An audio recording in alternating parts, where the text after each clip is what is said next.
It's been 8 months since the launch of the Pixel 9 Pro and iPhone 16 Pro. I use the Pixel phones as an Android developer since they always get the latest Android versions, even the beta ones. And I use the iPhone for work because of the beta integration with my MacBook. These two phones are basically the smaller versions of their big brothers, the iPhone 16 Pro Max and Pixel 9 Pro XL. The iPhone is still a bit smaller though, since the Pixel has a larger display and also a larger battery in the back. I am Mo, this is Tecmo, and I'm going to compare the battery life, software features, display, thermals, and camera after the updates the phones have received. Both of them have 3 cameras on the camera housing. On the iPhone, the cameras are in the triangle shape tucked into the back, and on the Pixel, they have this droid-looking camera bump. They both have different camera modes, for example, portrait mode, where the phone artificially blurs the background. The Pixel 9 Pro picture has more magenta, while the iPhone leans more towards green. Tanya told me she prefers the picture on the Pixel 9 Pro since she looks dead on the iPhone, and I agree with her. Both phones have a rather nice ultrawide lens. I do find the picture on the Pixel nicer here too, and Vivek's face is deformed in this picture. We can see once again that the color science is different between the two on the ultrawide lens as well, where the Pixel is magenta and the iPhone leans green. That makes the iPhone picture look a bit warmer and the Pixel picture look colder with deeper blues. The reality is usually somewhere between what these two phones are producing, and it's difficult to say which one is closer to what my eyes saw in the scene. You have to pick your favorite yourself. That difference in color science usually shows itself more right before the sunset, where colors are all over the sky. The video that the Pixel is producing on the ultrawide lens is more contrasty, and blacks are deeper, while the iPhone gives a more neutral tone to the scene. Both phones have a similar main sensor size with the same focal length. The pictures they produce are also similar. Here though, the iPhone has more contrast, while the Pixel has more lifted shadows and looks more vivid. But overall, I would say they both create very decent photos. iPhone photos are what we are more used to because so many people use their iPhones to post on social media. That's true for both pictures and videos, as the iPhone tends to have more muted colors and the Pixel tends to have more saturated ones, especially if you look at the grass here. They both have great and buttery-smooth stabilization even when you are walking and maybe even running. The difference is that when you are filming on the iPhone, the viewfinder doesn't show the stabilization until after you finish shooting the video. The iPhone can take up to 4K videos, but the Pixel can take 8K videos. These are basically upscaled 4K videos, and Google automatically uploads them to the cloud and processes them for you. The 8K video on the Pixel are more detailed and sharper than the 4K ones on the iPhone. They both have a 5x telephoto lens, and the amount of detail you get on them is very similar in daylight. The Pixel's colors are a bit warmer compared to the standard profile on the iPhone, and that can create a more dreamy look. I also find the Pixel does better at exposing images on the telephoto lens. Sometimes the photos I get from the iPhone at 5x or 10x zoom tend to be dark, whereas the Pixel does better computational photography and raises the shadows where needed on the subject.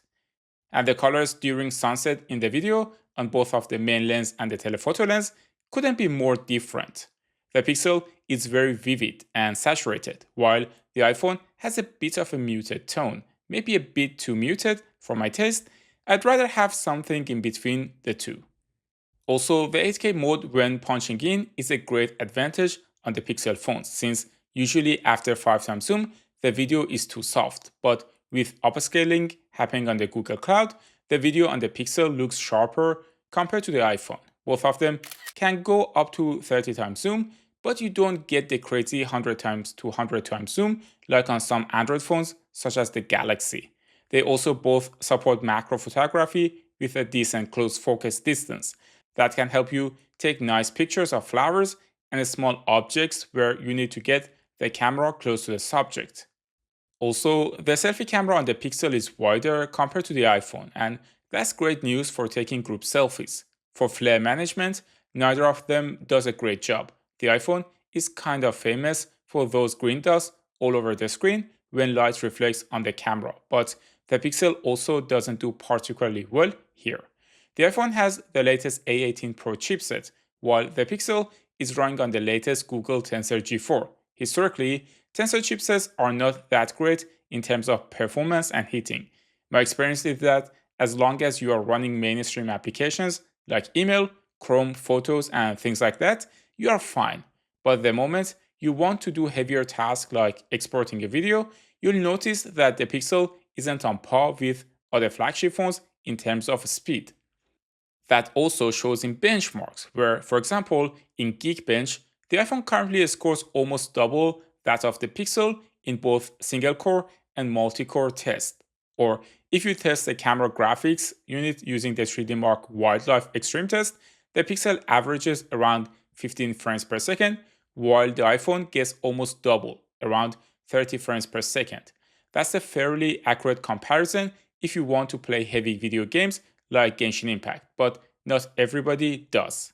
My main complaint about the Google Tensor isn't the performance, but rather the inefficiency of the chipset. For example, if you take a 4K video for 50 minutes at room temperature, the Pixel gets 2 to 3 degrees hotter than the iPhone 16 Pro.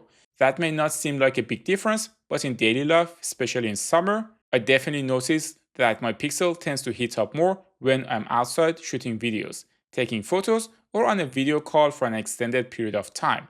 That heating means more battery drain and also less longevity for the battery.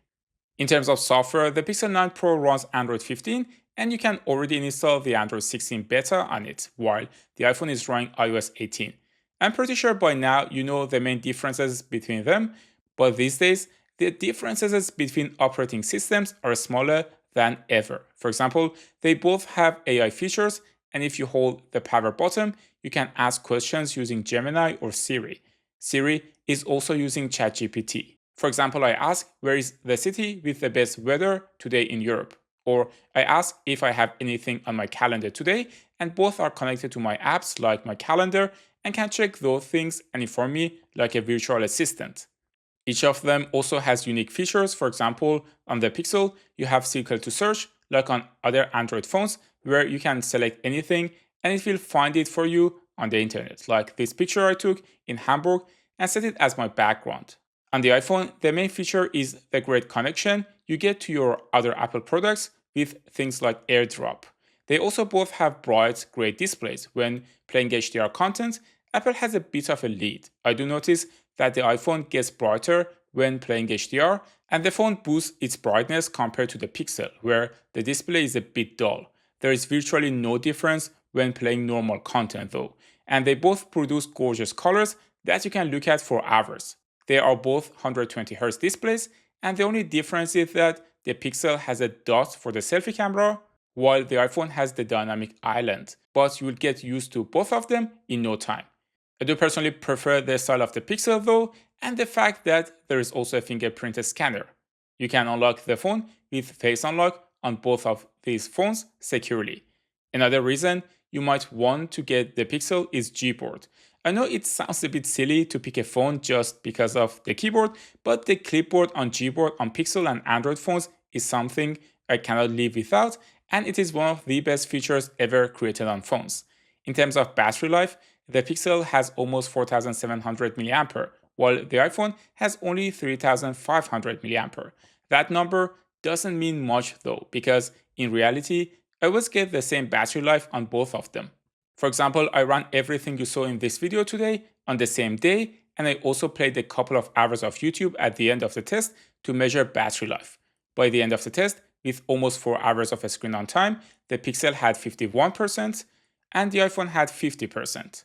That final percentage can vary based on the task you are running, but from my personal experience, the difference is almost negligible between the two phones. In terms of reception, the Pixel this year uses a better modem compared to the previous years, and I haven't encountered any issues so far. There were a lot of those problems on the Pixel 8 series. For the iPhone, I also never encountered any weird internet connection issues, so both are right. You can also spend a bit less money and get the more base versions of these two phones, which are the iPhone 16 and Pixel 9. I did a comparison of these two phones with the Galaxy S25, which you can watch next. Thanks for tuning into Tecmo, and I will see you in the next one.